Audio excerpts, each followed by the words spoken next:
Hi, everyone, and thank you for joining us for this important webinar on the dark web, brought to you by SOC Radar and Hanco Global Solutions.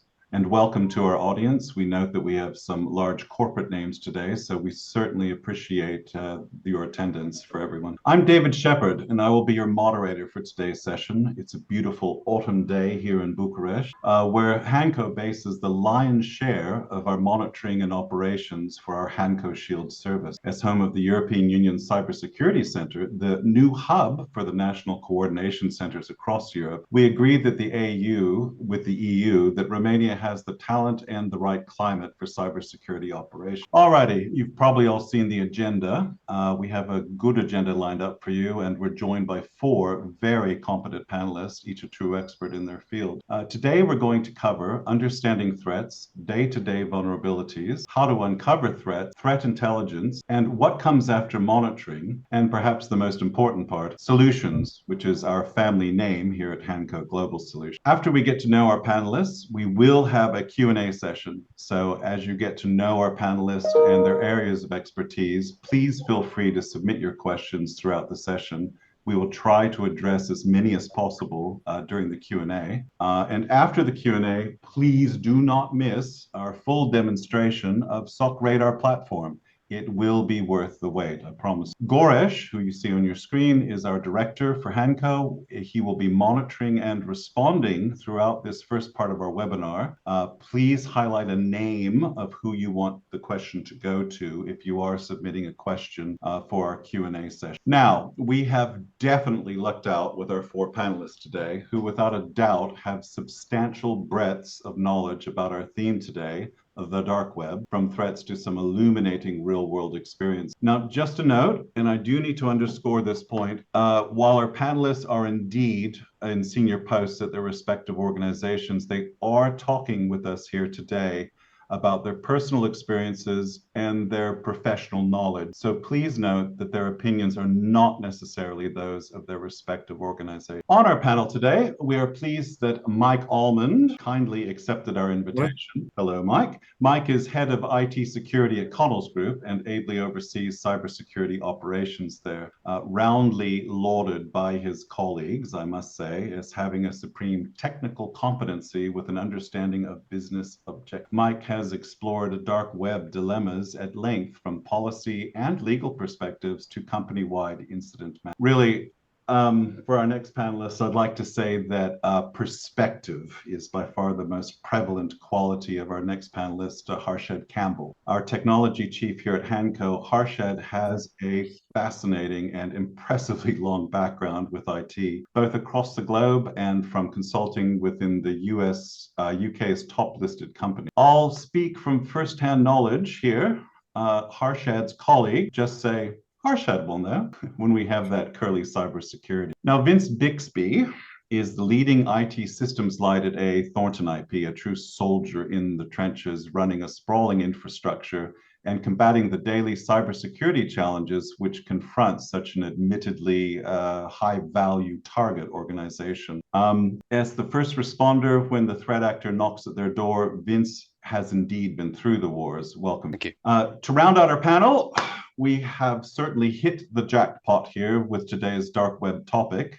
With Samet Sazak, top technician at SOC Radar, a true expert in threat intelligence at SOC Radar, an innovative and really quite clever cybersecurity company, in my opinion. You see, they specialize in dark web monitoring and threat intelligence. They take an innovative and proactive approach to safeguarding businesses from all threats. So welcome all panelists. Now we get to the fun part now. Let's start with our first topic, according to the agenda, which is understanding modern dark web threats. Harshad, you recently gave a very well-attended speech on the main stage at National Cybersecurity Expo in Birmingham this year, highlighting threat intelligence and the dark web. And I saw right after your presentation that you were besieged by eager audience members, all industry professionals. What would you say were their primary concerns as far as dark web threats go? What were they asking you? Yeah, thank you, David, for the introductions as well, and welcome to everybody on the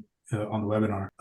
Following my presentation and speech at the expo in Birmingham, earlier in the year. The two main questions that we were asked, or that I was asked after the presentation, was how can we make use of the the various tooling or the threat detection and the information that we receive from our threat tooling to create an additional layer of defense, or to prevent attacks, to prevent the organizations being targeted, right? To prevent data loss, to prevent infiltration, to prevent attacks on the organization. So those are the questions that came out of that presentation. Fantastic. Okay, presumably, Mike, a reasonable part of your day is also managing the process of getting that information on your threats to your organization. So how is it that you go about that, Mike? And how has your process and how you detect threats changed over the past years? Good morning, everyone. So yes, this is a large portion of my day. I have a team who sit within the security team, who are dedicated at least a portion of their time to monitoring various threat feeds. So we don't rely on a single source of intelligence for threats. So we have multiple feeds. So we subscribe to there's threat intelligence tools. We have NCSC. We have various other partners that we subscribe to, who are so that we can get intelligence from a number of different feeds and concatenate those together, see where there's crossover, see where the deltas are. That then will ultimately feed into our own internal threat intelligence process. I won't go into the detail of that side, but we then have processes that risk assess those threats, understand our real exposure to them. So we may have a threat that says X, Y, and Z is being seen in the wild, but our actual exposure is quite limited because of the way the network's designed. And that, for the most part, is currently undertaken internally, which, hand on heart, I will say it is a heavy-duty process. It takes a lot of effort to manage those threats. We are never ahead of the game. We're always playing catch up. The threat agents are always there. We know that it's a global understood scenario. We can never stay ahead of the game. So I need to have enough threat intelligence coming in that I can manage that. And hopefully, we have that horizon threat intelligence as well, so that we can look at some proactive controls to actually try and stave off some of the threats that are coming. Yeah, we'll get on a little bit later on what to do after the monitoring and collection as far as the analysis and everything else goes. But thank you very much for that. Now, Samit here, I would say that you're not only intimate with what dark web threats are, but it is indeed your business. Having heard the responses of Harshad and Mike just now, would you have anything else to add? In particular, you had mentioned recently the Lapsus criminal organization getting into the Met and Northern Ireland Police. What sort of knowledge do firms need to better understand modern dark web threats? Yes, thank you, David. So my idea on this, in SOC Radar, what we are trying to do is to help the organization more proactively. When you say cybersecurity, there are two approaches comes to your mind, and it's one of them is reactive security, another one is the proactive security. So proactive approach. So what we are trying to do here is to monitor threat actors and hackers, provide some valuable information to the organizations to make some actions on their side, on their end. So it's really challenging thing to do because, of course, they have some other preventions to hide their operations, hide their activities. So it's very challenging, and I will go more deeper during this webinar. But what we trying to do here is to, like Mike said, we are trying to make things easier especially for SOC teams, for incident response team, and many other teams, by providing valuable information and intelligence, not only information, but also actionable intelligence to make some countermeasures for the organizations. Fantastic. Yeah, that's great. You touched a bit on there about vulnerabilities, and we all have. Moving on to the second agenda item, we've got day-to-day vulnerabilities. So it's not just about the big scary threats, it's about the small cracks in your security that can become the gaping holes. Harshad, if you'll permit me, I do know that security, both cyber and physical, have been at the forefront of your experience with several major companies. And even with each organization being a bit different, you would have noted vulnerabilities that they have in common, perhaps. So what would your basic observations be about the day-to-day vulnerabilities that you've witnessed in these companies? Yeah, thanks, David, for that. Yeah, that's a very interesting question because, vulnerabilities come in multiple forms, okay? And vulnerabilities from a physical perspective, vis-a-vis from a logical. Vulnerabilities on a digital estate, right, can be multitude types, and depending on how your network and your infrastructure is designed, vulnerabilities are either internal or externally, visible at times to the threat actor. Across the various organizations that I've worked with and continue to work with, across Hanco, who are our clients, the detection of vulnerabilities is a key aspect. Right, and detection of vulnerabilities on the interior of your network and those that are faced on the exterior, on your perimeter. Now, there are different tools that allow you to judge discover those vulnerabilities, keep ongoing monitoring of those vulnerabilities. But there are some vulnerabilities which can't be which can't be fixed because for want of design reasons, for want of legacy software reasons, or for want of just somebody having done a configuration that was incorrect. Right. So, detecting those vulnerabilities by various tools, including the SOC Radar platform, which allows you to detect the external perimeter vulnerabilities that are affecting your digital assets, and also assets hosted on behalf of your organization in other third-party systems, right? Mm-hmm. So, identifying those vulnerabilities is the first port of call, and then, making an effective plan to remediate. So those are the observations. Yeah, very good. Vince, now I know that you have had an intimate knowledge of what security risks confront your modern infrastructures there. I note in your bio here, it says that you are responsible for developing robust IT solutions and managing all IT-related products. Further, it highlights you have a wealth of experience in managing difficult cybersecurity situations. So, Vince, I don't envy you. No. I wouldn't either. In fact, you had mentioned to me once about what was it, workmen on site causing quite a security issue with your network. So not to go too far off topic here, but in addition to strictly cyber defenses, what other kinds of issues have you run across that can severely impact operations? Okay, so hi everyone, and good morning. So it's a bit of a long question, I guess, but I'll try and keep it as short as possible. I mean, unfortunately, I've been at the forefront of a ransomware attack. We got hit very, very hard about 2 years ago, which wiped out the large majority of our infrastructure, and a almost 2 year rebuild process to keep the organization going. We were in a lucky in the lucky kind of area where we pushed a load of backups somewhere where they didn't footprint overnight. So we did have database backups from the previous night, but the entirety of our estate backups, everything wiped out. So unfortunately, we ended up rebuilding from scratch, which I'm sure there's going to be a lot of questions around that, but that we can go into that a little bit deeper.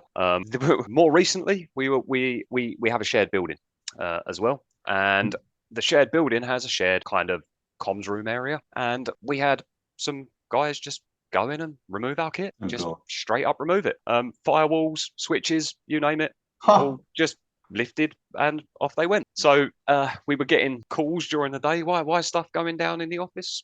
Turns out I sent one of my guys to the office to have a look, and our kit was just sitting on the side. Well, that is astonishing. That really is. And it is a shared data center for a shared building.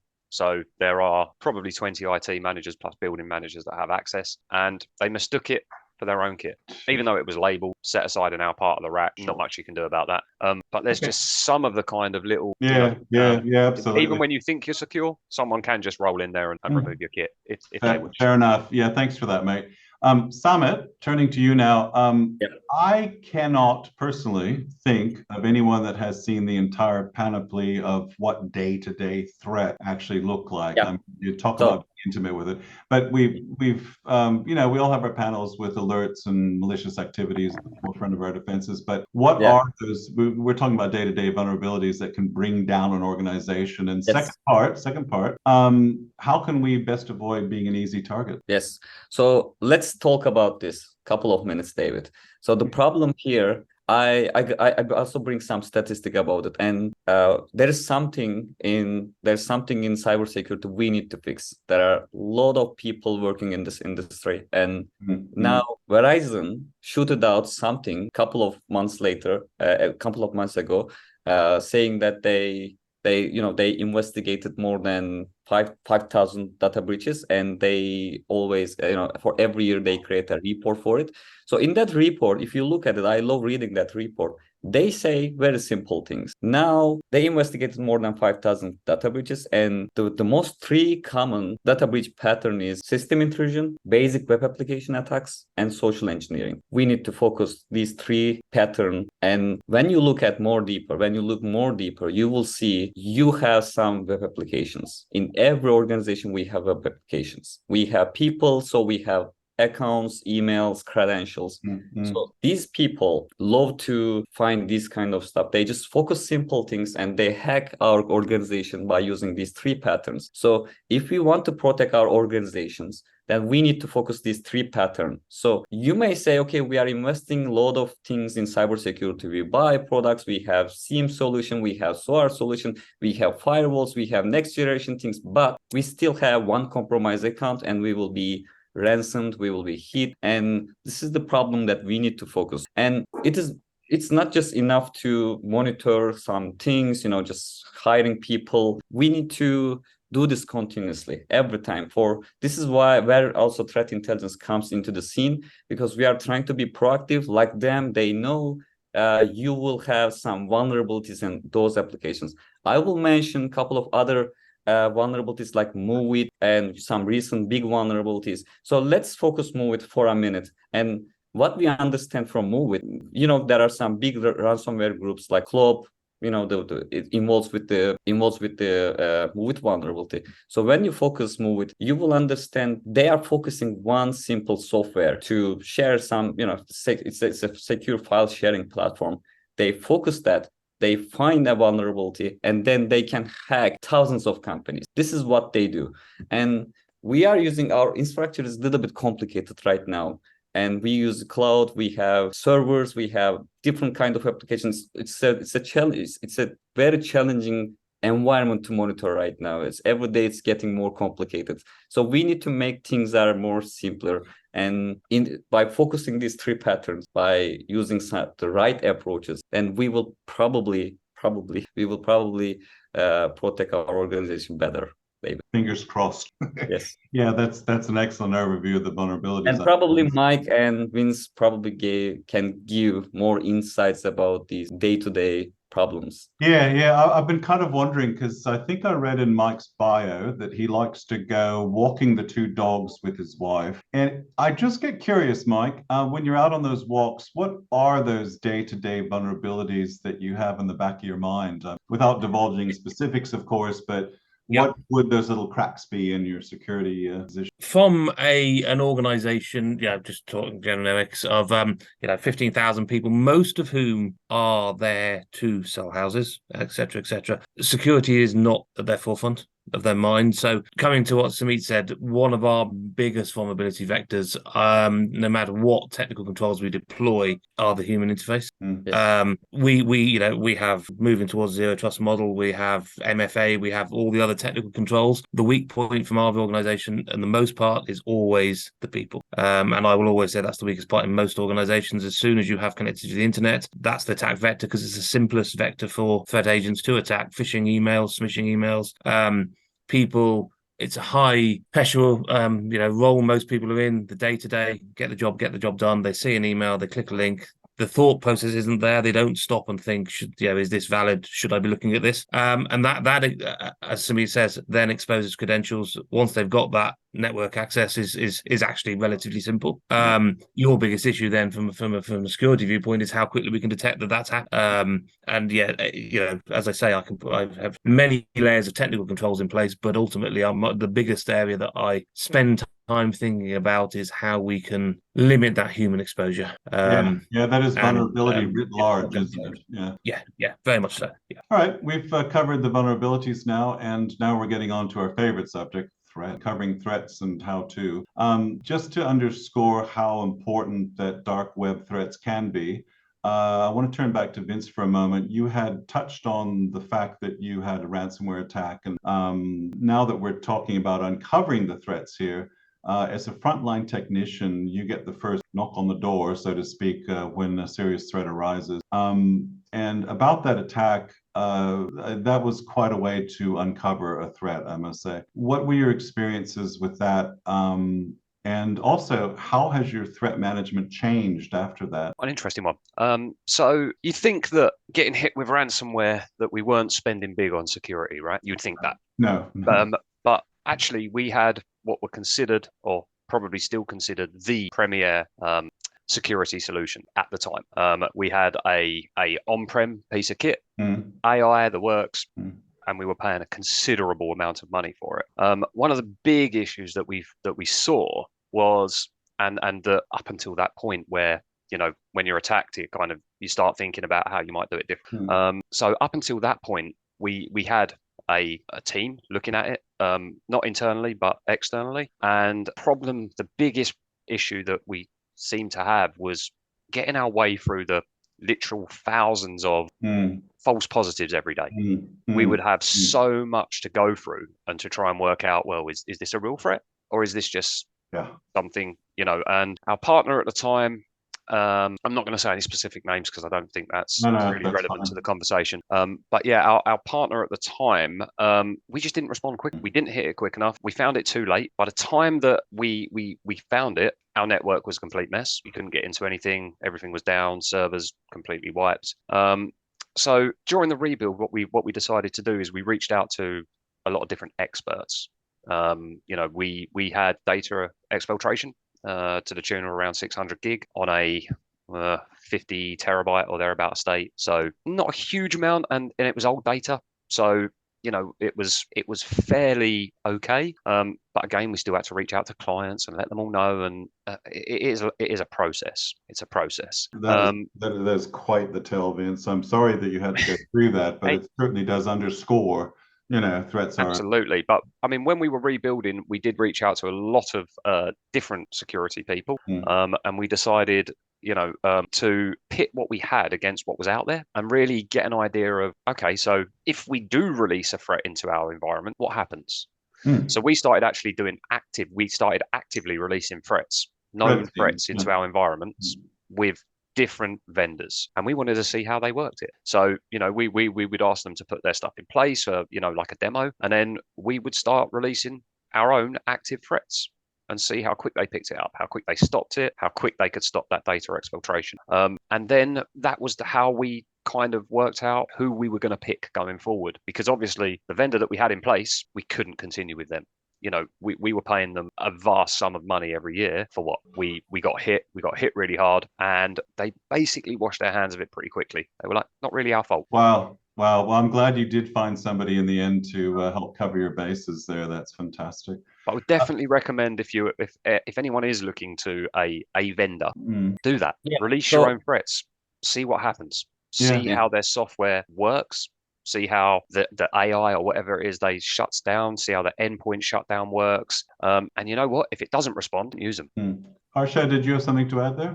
No, I think making the assessing your environment, right, and especially post attack, whether it's a ransomware, malware, or any sort of threat actor that's compromised within your environment, making the assessment to select the appropriate tool to identify early warning. I think Mike touched upon that as well. You've got within the UK, you have the NCSC early warning system as well. There are tools out there that allow you to which you can use to configure early alerts, early warnings. And I'm sure when Samit showcases the solution later on, we'll see how that can feed into your early warnings and early threat detection. Yeah, Samit, you had actually touched on what the actual vulnerability classes are, those top three naughty lists. But can you frame what you feel the most effective process is for uncovering dark web threats? I mean, simply put, how can we best uncover threats? Yeah, so you need to. I mean, I will give you some examples on that. But David, we need to change the mentality here. So because our reports also very parallel to Verizon's report. And we see the same things in SOC Radar. In our customer, we protect them by providing these early, like the Harshad says, early warning information. So first thing we do is the attack surface. You need to understand your attack surface first, because when we do the reconnaissance, when we do the discovery of your attack surface, most of the time we got this response from our clients. We didn't know that we have this IP. We didn't know we have this technology. But it is very simple to detect all these your assets. This is something that we call assets, the domains, the IP addresses, the technology that you use. So we know the process that they follow, the threat actors, is very simple also. They check open source places like Shodan, Binary Edge. They find IP addresses, they find domains, and then they try to understand the technology that you are using. And if you are using an unpatched web application, then you are done. They can find the exploit, they can write the exploit, and then they get into your network. It's very simple to do the rest of the operation. You will be hit with ransomware. So what we need to focus is to find our attack surface. We need a third eye looking our organization from a different perspective. So let's say we got one IP address that you didn't even know. So in that case, we will warn you that, okay, David, you have a vulnerable server here. And we need to do this continuously. And this is why we also have attack surface management first. We provide a couple of modules in the platform. We also combine two approach into one. And this also involves with the analyst team. So you can do everything automated. You can scrape some data from publicly available sources. You can collect. You can do the reconnaissance. You can follow the same techniques like hackers. But the thing is, like Vince said, you will get some false positive too, and it's really challenging to go through all of them. So this is also where the analyst team comes into the scene. They will be responsible for looking at this kind of stuff, validating if the IP is real, if that's something that you need to look. They will understand that, and you will get the valuable intelligence at the end of this process. And also cyber threat intelligence is also about, it's a cycle, it's a process you need to go through. And at the end of the cycle, you will get the digestible format. So I will show some examples at the end of this webinar about this, but this is what we see every day. Sure. We still see open RDP ports in Shodan, and especially after pandemic, people went their home, they bring their computers and laptops, and we see compromised, machines infected with malware, and one session, one credential, and you will be done. So we still see this, and we need to have a third eye that at least that can give some insights about this kind of stuff for my organization. And this is where those are great terms, third eye, valuable intelligence. I mean, that's golden. But going from valuable intelligence to just general threat intelligence, what does that mean to you? I mean, it sounds like a simple question, but the process of first collecting, then analyzing the intel brings us to the utility of and the reason for using that intelligence. Now, you said valuable intelligence. How do you make that real for the client? Yes. So for example, I will give some example. And I worked as threat intelligence analyst in SOC Radar, and I was responsible for maybe 10 companies, big enterprises. And there is an information flow on the backend side of the platform, David. You will be looking at a lot of things about some hacker forum mentions, some information coming from Telegram channels where we know threat actors are communicating each other. They're trying to sell some information. Sometimes they mention an IP address, for example. They said that, okay, I found an IP address, there's this product, and maybe we should check this guy. And from that point, you need to go through that the channel, that the information, you need to follow that information to find the valuable intelligence, David. So let's say, and most of the time, this is just a good question. Most of our clients are just ask this, and they ask, okay, it's really easy to follow all these hacker forums. So you can find this is public, you can go through the hacker forum and find the same information. But in our side, most valuable information comes from the private channels. You need to communicate, you need to monitor in more details. So let's say they mention something like that. From that point, analysts will be asking a lot of questions, David. They will be investigating the issue, the finding itself, trying to understand what we can find here. It is very simple approach, like the red teams. When you work in the red team, when you do red team assessment, you need to ask, you need to have the same mentality. And the analyst team will be asking. There are a couple of approaches in the analyst team, but they will be asking what else we can find or what we can do. If we have the same information, what we could do. These are the questions they will be asking. And from all these process, you will find, okay, Samet, I got this and I can do something about it. Okay, we find a compromised credential, but you will understand the background of it. Yeah, that's really important. Yeah. The rest of the panelists, threat intelligence, what does it mean to you and how are you using it? Yes, David, I will pass microphone to Harshat, because he also managing a huge team, as you know. So he also knows the challenges here, especially for the alert fatigue and some false positive problem. Good. Yeah. Absolutely. Yeah. Thanks, Amit. And I speak from experience again, right? I mean, having seen many organizations dealing with threats and alert fatigue, and I think to what Mike pointed out, as well as Vince early in the conversation, that the organizations which have the organization can have 100 people, it can have 15,000 people or 20,000 people, right? The threats that affect an organization nowadays, or any organization, are largely the same, because the threat actors, or the hackers, or the unsavory elements, for want of a better word, want to exploit, right? And that's the exploitation for financial gain is the primary objective of every threat actor, right? Typically, yes. Right? And threats are, as you monitor your threats, how do you funnel them into actionable intelligence, right? Because and you get so many threats in a day, alerts. I mean, I'm sure Mike knows, I'm sure even Vince knows, right?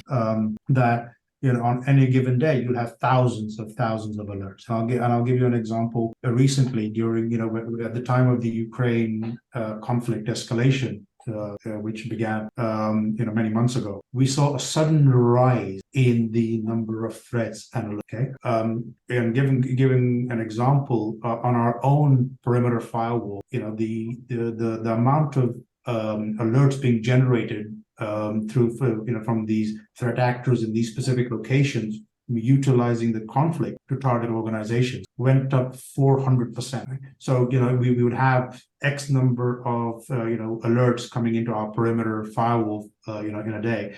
That went up by 400% since the escalation of the conflict. And it's just the way that that the world is behaving at the moment in where threats are concerned. But alert fatigue is a very key element of that, because how do you actually channel, how do you filter through all those alerts to find something meaningful? And that's where additional tooling, configuration of tooling, and sometimes it's just grunt work. You've got to look at it, understand it, and make sure that you have the right skills in house to decipher those alerts to actionable intelligence. And that's where tools like SOC Radar and other tools as well, which allow you to configure and fine-tune those alerts to ensure that you get the most of it. Yeah, we've naturally flowed now into our next topic, is monitoring enough? And yeah, I think we know the answer to that one, pretty much no.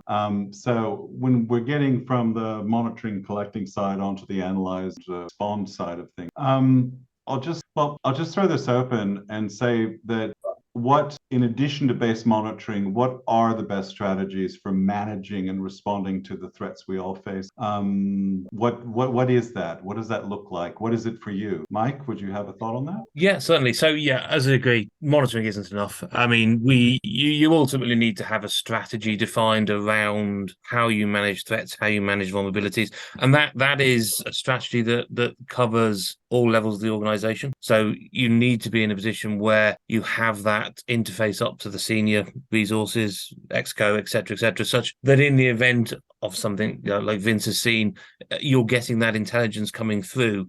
You have that ear into the exco to actively be able to address what you're seeing. One of the issues a lot of organizations have is they have all these threats coming in, they have all this information, but they don't have the capability to react quick enough, and that environment is changing, you know, daily. As Samit said, you need to have those resources, those other intelligence tools that can provide that live, in quotes, live information. You know, it's real time, it's happening on the dark web, you can see it, but then you yourselves need to be able to react to that, and that's an issue a lot of organizations have. You hit that point where you understand there's a problem, but you then get into the red tape within organizations to actually say, how do we address it? And ultimately, you need to have thought about that up front and have something in place to address. Just talking about red tape, Mike, now that we're onto the responses, you've got a great wealth of knowledge, not just in strategic and operational aspects of your cyber portfolio, but also you've had really good experience with the ever-present governance and legal sides of issues when responding to dark web threats. Now, without asking you to step on any landmines, could you let us know how best to navigate through that minefield of legal and policy issues related to the dark web from a corporate governance perspective? Yeah, what have your experiences been? Certainly, yes. I mean, it will ultimately depend on each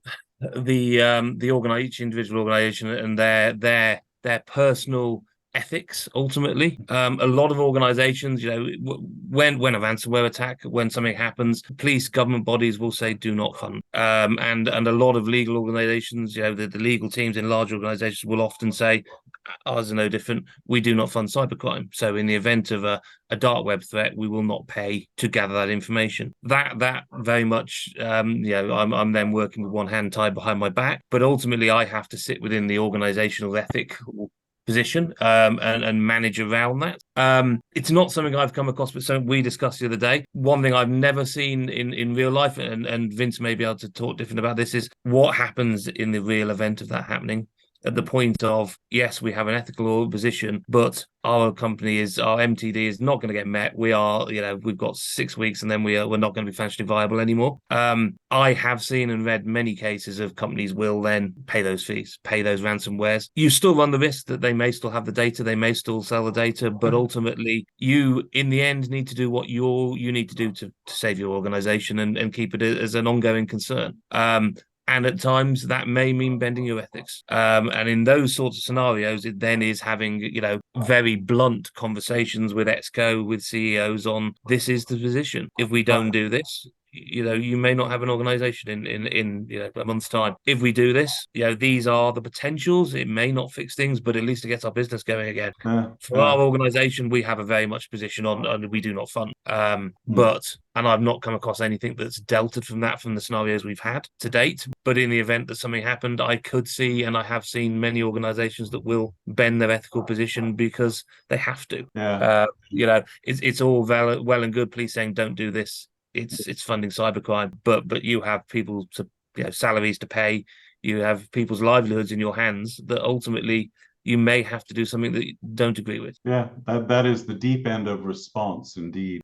We come now to solutions, and this is the fun part. Harshad, for solutions, I have to check in first with our own Hanco Global Solutions panelist from a company that actually has solutions in its name. Good bet.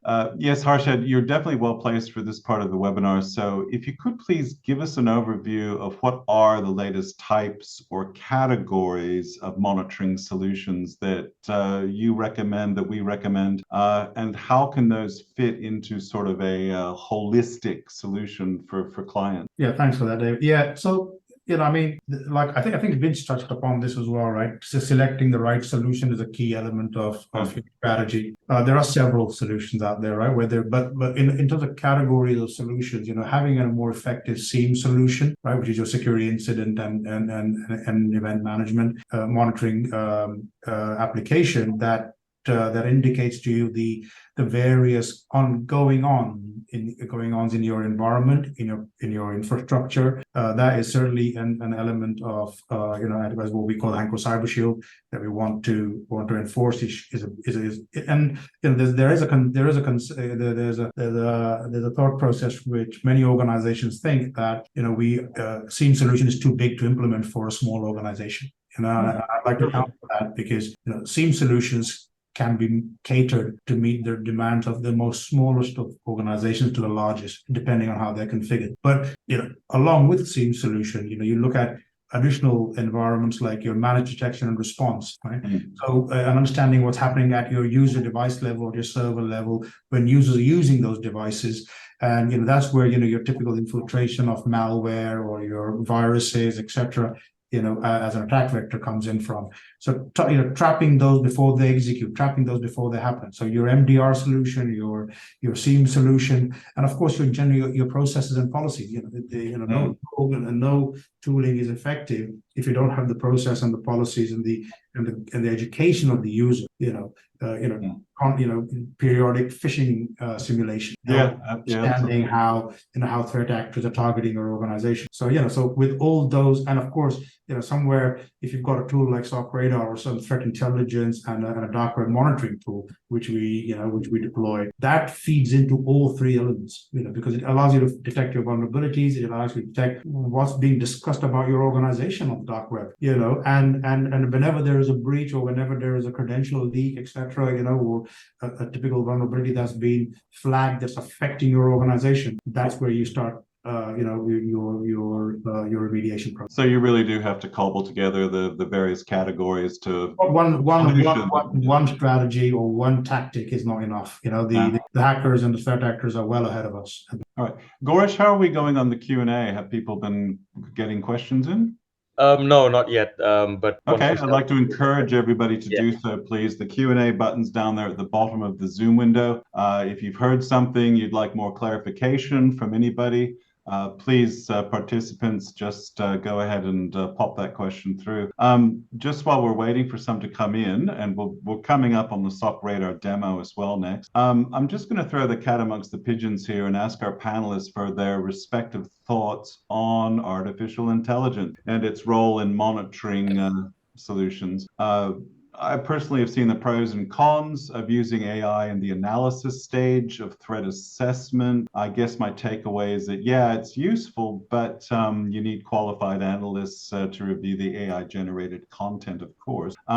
Anybody have a thought on AI, or is it relevant? Is it something that we should be considering, especially from, like you said, Harshad, policy standpoint? Yeah, I'm happy to feed that one. Yeah, I mean, AI isn't going to go away. It is the future. It's not going to not go away. So as a responsible security expert, I mean, ultimately everyone needs to define policy, define how they're going to allow the use of AI. And then, as you've touched on, at the moment, no AI technology is infallible. It's got its place in the chain of security. But ultimately, at this stage in its maturity life cycle, you still need to have that human intervention on top. It can carry out some activities, some basic activities quite well. As soon as you start adding that complexity in, they haven't. So the AI tools have not had enough, in my view, time to learn. And that threat environment is changing all the time. So yeah, and the AI is not current, is it? Yeah. No, the AI they're looking at is historical. Yeah. So gaining that intelligence to be able to say, I apply this in this scenario, they're not there yet. So you very much, it's got its place.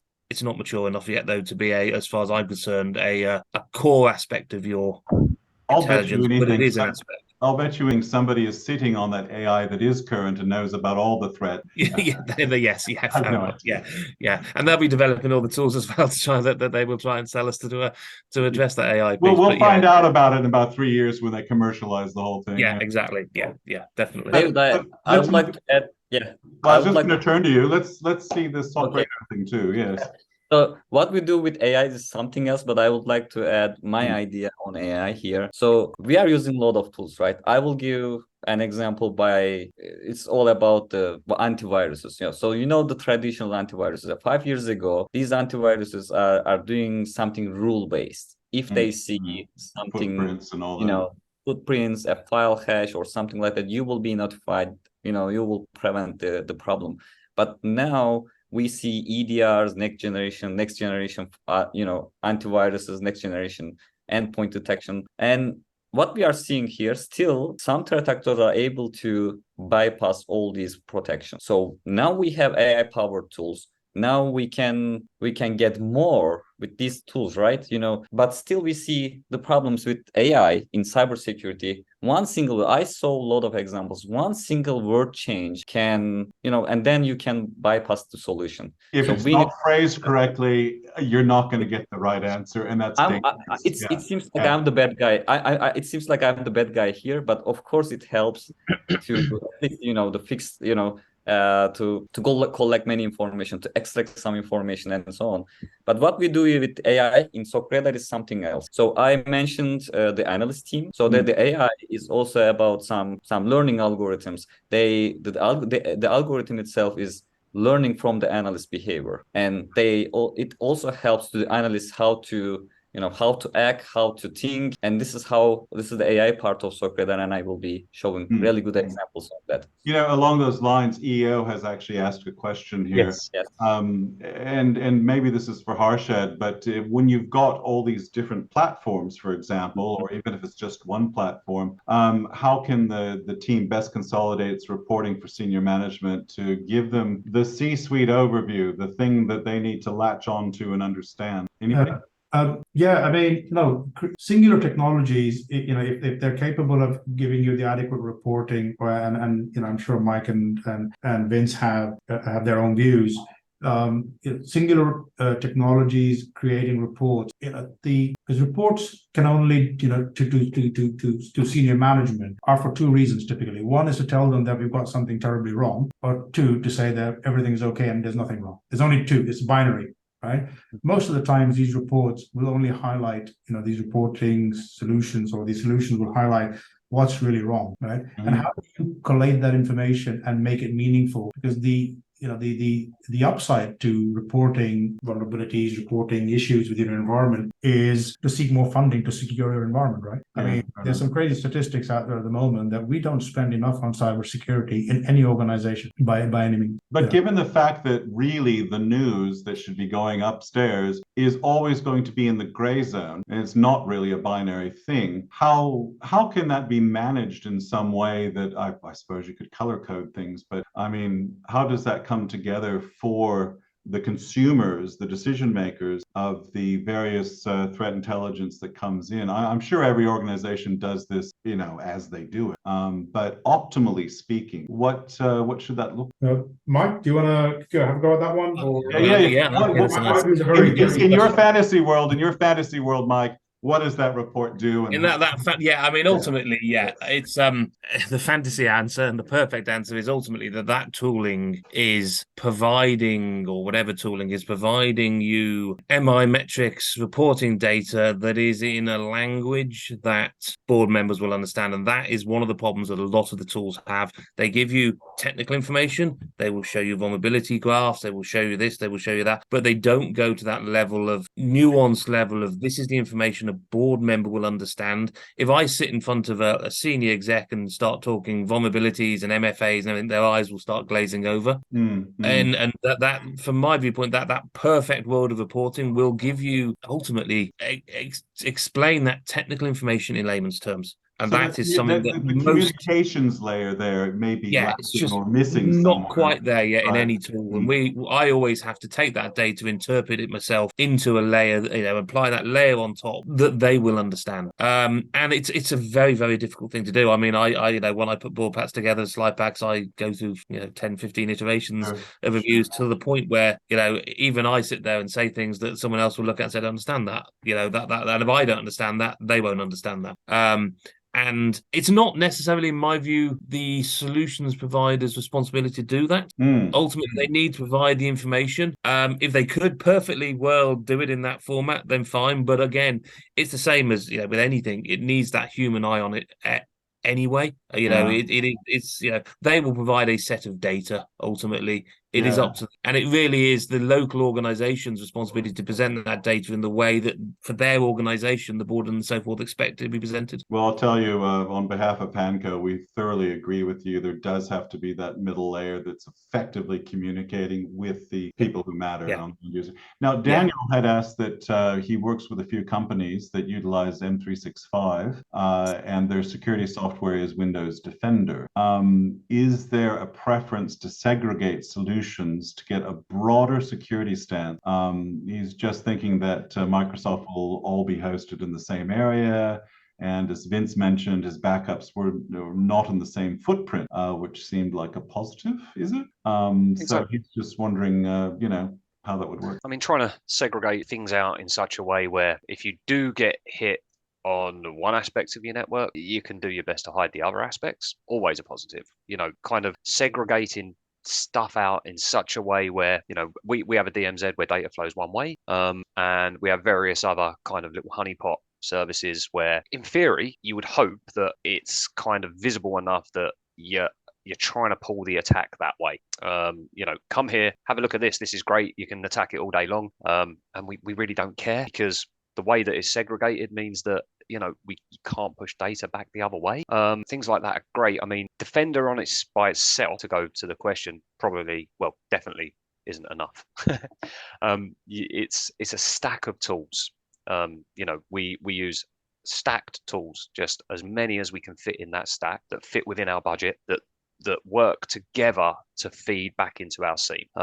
So we use Defender, we use other security tools that lock down endpoints if they detect certain things happen on the endpoints. Did you have a follow-up, Daniel, for that? Now that you've had Vince's response? No, Goresh, you have somebody else in the queue. Who is it? Yes, it's Mr. Comb Diver. He's asked a question about how do we evaluate the quality of our third-party feeds that we rely on. It's a good question, Comb. Yeah, Mike, do you want to take that one? I know you deal with third-party feeds, and so do we. But no, that's fine. It is an interesting question. That, I mean, this is coming to what Vince said. Ultimately, you need to have multiple feeds, multiple suppliers, and you need to have the resource or a SOC technology or whoever you're feeding that information into, so that they can, or your team can, do that assessment and not rely on a single data source. I would also recommend, when you're looking at proof of concepts, similar to what Vince has said, test multiple suppliers at the same time, provide those same seeds, pick certain feeds that you're looking at and see which one of them pick it up, which one of them responds in the best method. It needs human intervention, unfortunately, but it is reliant on multiple sources, multiple feeds, and then that intelligence, feed it into a SIEM if you can, take that element away from your own team. Because it is resource labor intensive, but it needs that second set of eyes, as we've talked about, or the third set of eyes as they are, to actually do that intelligence looking for you and understand, is that feed providing us information we would expect it to? And as we have done in the past, if it isn't, be willing and ready to cut it off. It's not a case of, and as I've found with most threat feeds, if they're not providing the information you need, they're not going to change particularly anytime soon. Yeah. So cut them off, find other feeds that are doing what you need them to do. But you need that, that comparison and that third set of eyes to say, actually, the data that's coming from this tooling is useful and has value. Because worst thing is not having tooling, relying on a single set of tools that is not giving you value. You are then exposing yourself to vulnerabilities and threats. Yeah, sometimes it gives you that false, we're protected. You get false sensitivity. Yeah, you get, and I said it. I'll be completely honest. So we had a situation where someone within the organisation said to me, "Oh, in terms of security, how are we fixed up?" And I said, "We got the best. We have the best, right? We're fine." And you know what? If someone does, we should be able to stave it off, no problem. Famous last words. Literally 6 months later, they were like, "I thought you said we had the best." Yeah, here we are. Never assume that you're in a position whereby you cannot be hit. It doesn't matter how good your software stack is. None of that matters, because as Mike rightly pointed out, only takes one person. It takes one of your members of staff to literally invite it in. And once that's underway, and if you don't spot it pretty quickly, you're in a whole world of trouble. Yeah, I think there's also the element of triangulation. Why I use the word triangulation is that you have multiple technologies, and I mentioned that earlier. You need to have some sort of a SIEM solution, some managed detection, some threat intelligence, and you triangulate. You keep triangulating those issues till you come to a point which is the sweet spot for your organization. Because like Vince and Michael said, no technology is enough, and it's a continually evolving process. Okay, and I'd like to hand you back to Goresh on screen. I'm going to quickly say on that one, Arshad, as well. You find that sweet spot, as you said, but like you say, it's a continuous activity. You can't find that sweet spot and assume that will stay the same. The landscape is changing continuously. Clouds coming on board, everything else is coming on board. Those attack vectors are changing on a daily basis. So you may find that sweet spot. And a tool that was fine yesterday and giving you the threat intelligence you may need may only look at network-based. And now you've got cloud technologies that they're not reporting on. So it's a continuous ongoing process. Yeah, no, thank you. That was some very insightful answers. And Colm, I hope we answered your question actually. Feel free to type into the chat if you have any follow-up questions or back on the Q&A box. But we do have another interesting question from Antonio Stano. Thank you very much for the question. And the question is to all the panelists, this one. How do you choose which dark web markets and initial access brokers to monitor? Is it based on industry sectors? So actually, Sumit might be best to answer this. Yeah, good question. It's not all about... So there are a couple of channels that we monitor. We are not just focusing some markets. We know there are some places they try to sell some information, stolen information, but also the source itself is very important. You need to rely on. So what we do is of course, we know some famous markets that they sell credit cards, stolen credentials, but we also monitor some private channels too. And again, I will highlight this. All this valuable information comes from those private channels. Right now, recently, there are some takedowns. Like Goresh, I sent you some reports about that from EU CERT. There are many takedowns recently. So once they see these takedowns, they also trying to sift the channel they use. So right now, we are seeing that they are sifting from deep web forums to Telegram channels. I will not mention about dark web forums because all dark web forums is all about the Tor network. But there was another question about the dark web monitoring. Is it about being safe? So I would like to add one more cool thing here. So when you monitor, of course, it's important to get some valuable information there. But we focus on almost every kind of information from these places. And then we classify the data in SOC Radar side. So we got everything that we can get from these places, and then we classify for our client. Of course, we are categorizing data for finance, for some industries, but also not just sectors, but we also use companies. We are looking for some private sector, public sector, and so on. Thank you. Thank you, Sumit. Thank you. Antonio, I hope that answered your question as well. Feel free to follow up. I would like to answer that. Another question is dark web monitoring safe, right? This is the simple question that we have. So the problem is, what we do is about dark web monitoring is all automated, but we also use a team that is looking for all these private channels, communicating with threat actors. And sometimes it can be very challenging, Goresh. I remember that there was a Tor exit node in Russia, maybe back in 2012, and it was compromised. So while you're using the Tor browser, it is a browser, right? It's a Mozilla-based, Firefox-based browser. Also, it's using Tor proxy on your computer. So when you use this browser, there was a compromised exit node. And while you're downloading something by using Tor browser, and the file was compromised, they were injecting some malicious code into the file. And once you download some official application by using Tor browser, you can be hacked actually. And many people hack it this way. So can you show us that, please? The Tor. In SOC Radar? Can you show the SOC Radar part to do that? Because I think we're all very interested in that now. Yes. It's time for dessert, everybody. Yes, we've done the main course. I was just going to say that the first time I ever used the Tor browser was about 2 years ago, and the business asked me. They invited us into this chat room to discuss our ransom, if you like. So that was my first experience ever of using the Tor browser. Is okay. I'm now going to discuss with a criminal how much money they want from our business to free up our files. And I'd probably hazard a guess that a lot of IT people in that scenario, the first time they ever use it is to do something like that. Quite an interesting one is, if you need to go and do that, how do you then secure yourself before you do that, right? How do you keep that away from the rest of your network? And it's a consideration that, if you are going to go and do that, try and find a way to separate yourself, go and hook your laptop up to your phone or something and have the conversation that way. Don't use your corporate network. I know it sounds obvious, but just consider, because in the moment it's a mad rush. Everything's a mad rush. You've got people coming at you from all areas, asking you to go and do stuff that you're kind of not comfortable with. Always just take a second, step back. It's not that important. Consider what you're doing before you do it, because you could just expose yourself even further. Yeah, no, thank you, Vince. Thank you very much. And that's a great insight. And I want to thank all the panelists, so much for being here and sharing their experiences, some difficult, some easy to understand. But I do assume that the attendees would like to see what this looks.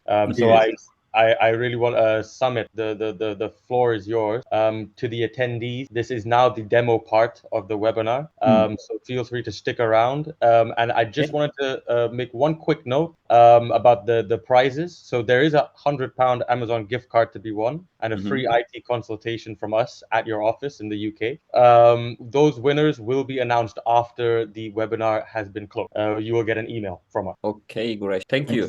By the way, if it says, I would like to ask this question to the attendees. Actually, if they want to see how Tor works, I can explain quickly. Actually, because I have a very good presentation for how Tor works. Yes, and the chat's still open. Yes, David. If attendees wants to see how Tor works and how this technology empower the threat actors, I can talk about that. Okay, so let me show the platform here. This is how it looks like, right? So let me close this. Yep. Okay. Can everyone see the screen? Guys, can you see the screen? Yes.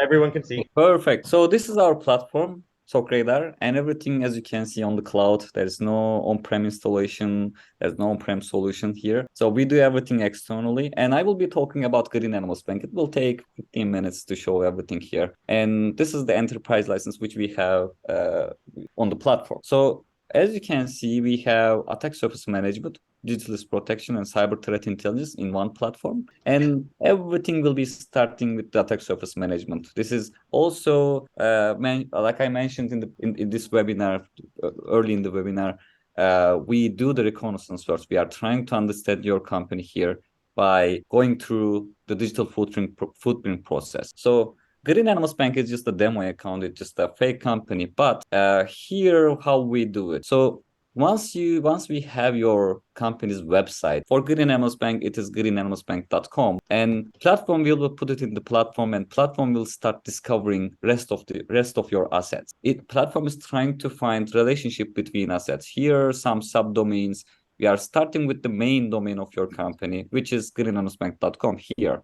And we start with the main domain. We are looking for the who is information. We are looking for IP topology. We are looking for publicly available sources to find more assets about your company. And once we do everything here, this is the information that you can see on the platform. You will also get this discover path. We also provide how we discover the assets. And we follow the same path here, same techniques like hackers. And here, let me show you one more example. You can always filter, you can add news, but you don't need to give that input. We know you have an environment, you have an environment list, you have all those IPs and IP ranges, but we don't want to get it from you, actually. We want to discover ourselves, because this is also, at the end of the day, we will try to provide you this external view that hackers can find your attack surface here. So in active subdomains, let me show you one example. So we find some active subdomains for Green Animals Bank, and this is the path that we found. We use the subdomain enumeration technique to find this, and you can see the raw data, the DNS records,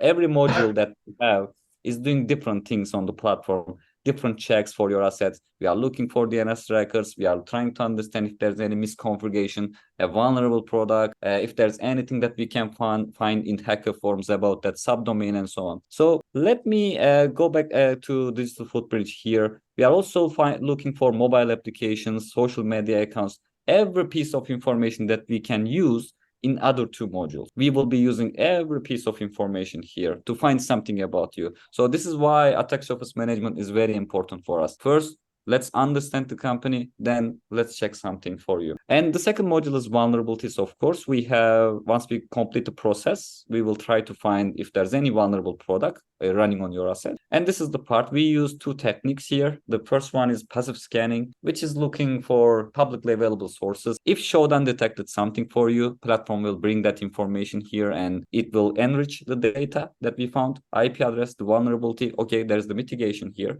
We will send a notification about the finding itself. And then the second method is active scanning, which works like regular vulnerability assessment, but continuously. We will able to validate the vulnerability in that case in active scanning. It works like Nessus enabled, these products. And we have some categories like non-exploitable vulnerabilities here on the platform. The platform also looking for each vulnerability on your each asset. And if we detect something, you will get this notification from the platform. You will get the incident details and you will see, of course, this list. And we know some products and some vulnerabilities mostly used by ransomware groups. These are those ones. These vulnerabilities can be used by the ransomware groups. And here, all those products will be checked one by one in your all your assets, in your all domains, all your IP addresses. And platform is also looking for mobile application vulnerabilities. If you have an official mobile app, then the platform will check if there's any hard-coded secrets, maybe a password, a sensitive data, maybe a private token or something like that. All of them will be detected. And of course, we are looking for web application security. If we can find any SQL injection, maybe an XSS. Analyst team also works for this part of the to detect web application vulnerabilities. So basically, once we have your digital footprint, we will try to detect these kind of vulnerabilities. And there are some categories. So let's jump to the second part of the platform, which is called digital risk protection. This is where you can find all those answers. So again, we are offering a couple of services like dark web monitoring, surface web monitoring. But the challenge here is to match your digital footprint with the information that we have. So let me show you the dark web monitoring. I want to give you one example. Here, there are some sections like black market, botnet data, IM content, suspicious contents. Again, on the backend side of the platform, there's a huge information flow, but we are trying to match that information with your assets. Could be your company's name, but could be your IP or could be any social media account, for example. And of course, we monitor some famous black markets. One of them is Russian market. And let me show you one simple screenshot from the Russian market, the information that they're trying to sell in this place. As you can see here, the information is very simple. They just mention the stealer malware, the ISP, the URLs scraped from the browser, and they sell an archive zip file here for $10. So most of the time, they focus Netflix or Amazon accounts, Spotify accounts. But if your employee is infected with this stealer malware, sometimes we see VPN, webmail credential here. And this is a good example, development.greenelmsbank.com, which is used by the developers. It's a sensitive portal. There's a lot of information behind this portal. And let's say someone is targeting your company right now. This is the first place that they will definitely look, because once you get that credential in that archive zip file, you may say, we are using two-factor authentication. Even if they have the credential, it is okay. They will not get the two-factor authentication code. But in that archive zip file, they also have they also have cookies. They steal everything from the browser. These stealer malware is very skilled. They are not detected by these EDR solutions. They just they act like normal programs on your computer. So we know if we have a session in that in that zip file for greenanimosbank.com, they will have access to your portal and they will steal the information. So the platform brings the information from black markets, but again, we collect this kind of stuff from many places. And in the botnet section, if we have the data, then we will provide it to you with the credential, with the passwords.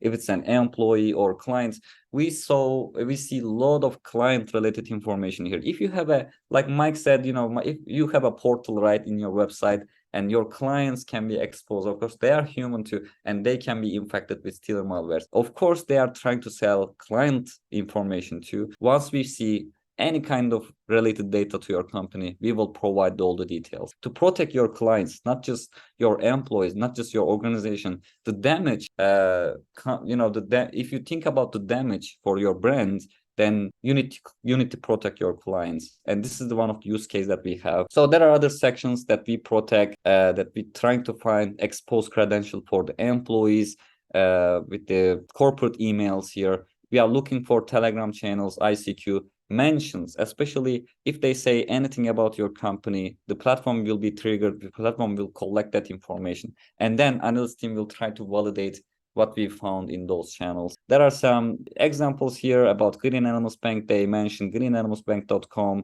some subdomains, some IPs, but sometimes we have suspicious contents like these from hacker forums. They may ask, we are selling some credentials, or they can say, okay, anyone is targeting Green Anonymous Bank or something like that. Platform will also able to catch these and inform you. So this is the dark web monitoring part, but we also have surface web monitoring. We are looking for sensitive data in surface web. Like if we can see anything in GitHub, like database, with some keywords like API key, passwords, database connection, we will get this information from publicly available sources and inform you, because sometimes it's just a common mistake made by the developers. They just forget to mask the data. So in this case, we will let you know there's an AVS key in GitHub.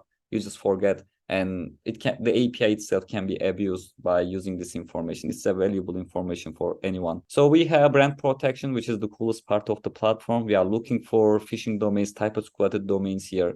And it's also another proactive approach here. We are trying to trying to create all these type of squatted domains, and the second stage will be monitoring all these domains. And let's say they are using one of your company's logo, some impersonating content here. The platform will inform you that they changed the content on the website, and you can always ask for takedowns for this kind of impersonating and phishing domain. These websites can be registered by some threat actors, and they can be used to target your employees, but both your clients too. So we will be looking at these ones, and we will inform you in every stage. We are looking for newly registered website builders, the SSL stream, because once you have a phishing website, they also use SSL certificates, and it's really helpful to detect these kind of phishing websites.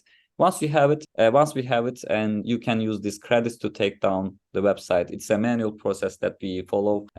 Once you report the website to us, or once we detect the website, you can start takedown process, and it will be handled by the internal team. We will report the website, hosting domain providers, and every day we do thousands of it. We will try to close the website for you. So the social media monitoring, which is another cool part of the platform. This is looking for the impersonating social media accounts, and sometimes we see on Twitter, for example, or any other social media, they mention or they tweet about Green Anonymous Bank hacked, Green Anonymous Bank ransomed, or in different languages, they use some suspicious keywords. In that case, we will detect these and inform you. Sometimes we see compromised credential on Twitter. They share some sensitive documents, business-related documents on Twitter or another social media. We will let you know that if we find something like that. We have VIP protection for the C-levels. We are looking for more data because we know the C-levels are mostly targeted by threat actors, and they are looking for more valuable information for the C-levels. So if we can detect any mobile address, an office information, an address, maybe any kind of PII that can be used against C-levels will be detected in this module. And we see what you mean about valuable intelligence now. Yes. Yes, I'm coming to that place. Yeah. David, thank you. So here, this is for the C-levels, and this module is a separate module. Of course, we are looking for more data for the employees, but there's a different section, separate section for the C-levels. So this is the mechanism that I tried to explain early in this webinar. And we use all your digital footprint, all those information, but we also have some keyword mechanism here. You can add some keywords that can be anything referred by some threat actors in hacker forums. That sometimes they just hide the information saying that, okay, an e-commerce company in the UK, or sometimes they use the slogan or a different product name. So we need that input in here in SOC Radar, and once you provide, we will be monitoring those keywords in the channels. Could be IRC, could be dark web channels. You can say, I want to add some keyword here only to monitor in Telegram, in Surface Web, and so on. So this is your configuration panel actually. And one last module, cyber threat intelligence. This is where we provide more generic intelligence, and not just about your company. Of course, when you use SOC Radar, you don't need to check your company, but we have here dark web news, that where you can monitor hacker forums, what's going on in hacker forums, the campaign section, what's going on, the APT world, what their operation, what their activities. But we have also threat hunting section here, which is an access to our database. And my session is expired. Yep. David, I will have a couple of minutes, and then Okay. One, guys, during this time, if there's any question. I think Samit, I think the demo was quite good. I think maybe if we could encourage, maybe as a moderator, we could move on to showing how the Tor piece works. If that's not too much to ask, Samit, do you mind if we just move on to the Tor? We've got multiple questions about the Tor. Of course, perfect. Because I will just show, and this is also related to Tor, and I have the screen again. So Grace, thank you. So this is the threat hunting section that you can search anything. Could be any keyword, IP address, email, and domain. Doesn't matter. Platform will show you what we have in our database. So this is a way to access to our database that we collected, all those information from these channels. You can search an IP address and you can get if the IP address has been used in malicious activity before, or you can search the main domain. And platform will show you if there's any stolen credential related to that main domain. But also we have dark web news section here, which you can see all those related information coming from hacker forums, from ransomware groups, official pages. You can filter for countries, for the UK, or you can filter for partnership or cooperation. For example, we classify the data that we have from hacker forums. And once you subscribe to any category, the platform will send you the notifications. It will inform you that there's a company in your sector is hacked, it's ransomed, and this is the technique they use. You will get a lot of information here. And of course, we have vulnerability intelligence that you can find everything about any kind of vulnerability. Supply chain intelligence to monitor your third-party vendors. The malware analysis section is a simplified version of VirusTotal. We do static analysis here. And if you are looking for threat actor and malware information, if your team needs something like that, especially for SOC teams, they need to check blog posts, cybersecurity news, GitHub, and many places. So this is the place that you can find everything in one place. You can filter for UK, and I'm just using the target countries UK, and there are 32 actors that we know targeting the companies in the UK. And here, just one simple example, APT 29. These are the alias, the description, the target companies, every detail that you need actually. So the campaign section, one last part in the CTI section, we also classify the data and operations and activities. Here, just a simple examples. We know the MoveIt here. For example, we have a campaign for MoveIt. These are the IOCs that we know. These are the IP addresses that is exploiting MoveIt vulnerability, and the domains that they use, the details, the mitigation that you ask, the remediation, and there's an analyst team that's looking for. There's a threat analyst team which creates this kind of content in SOC Radar. There are some questions and answers here. Once you subscribe, you will get all the notification for this campaign. Again, there are a lot of stuff in here, but I would like to show the Tor network and how Tor works in very simple way to understand how they share all those information. Because if you have an incident or hit by ransomware group, at the end of the day, you will have a final IP address coming from Tor exit node. And this technology really empowers the threat actors to share, to communicate, to buy all those kind of information. And we know these places and the technology, and we are monitoring. So thank you so much for listening to SOC Radar. Let me show my Tor simulation here. Guresh, can you see the screen? Yep. I shifted to another presentation. So let me show my Tor simulation. I'm using this one to explain how Tor works actually. And just imagine that, how regular network connection works. We have our computer here, and we want to connect to another server. It could be any company, any website. So once you send the request, there's an ISP that's handling all those packages to sending to server, and it's coming back to our computer to see the website, the response from the server. But in Tor network, it's something different. So just imagine that we are using Tor browser. There's an operation system. Then if you install Tor browser, then there's a Tor proxy installed as well, and there's a network card. It's a simple way to show our computer, and there's an, of course, server. It could be netflix.com, and of course there's a network card too. So let's go one by one. You need to at least three Tor nodes to ensure your anonymity.